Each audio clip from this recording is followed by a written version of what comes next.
The month of November is known for Thanksgiving and now Movember. Though the fun of growing out your beard or wearing a fake mustache is making light of a serious issue, doctors say prostate cancer can be deadly if not under active surveillance. Although generally detected in older men, prostate cancer is the second leading cancer among males. The Willamette Cancer Institute says with advanced technology, doctors have been able to stop the spread of cancer in more than half of their patients. Dr. Fryfield says living with cancer and not undergoing treatment is a common option for many men. It's not giving up, it's not doing nothing, it's not walking away.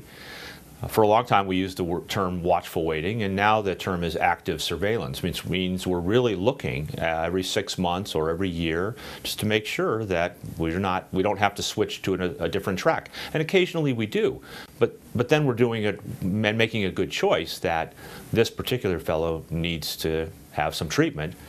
If the time comes when other treatments are necessary, radiation or surgery may be the next step in stopping the spread of prostate cancer.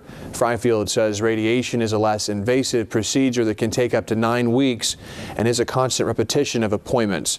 Surgery can be a quicker procedure for those who may live too far to constantly attend appointments several times a week.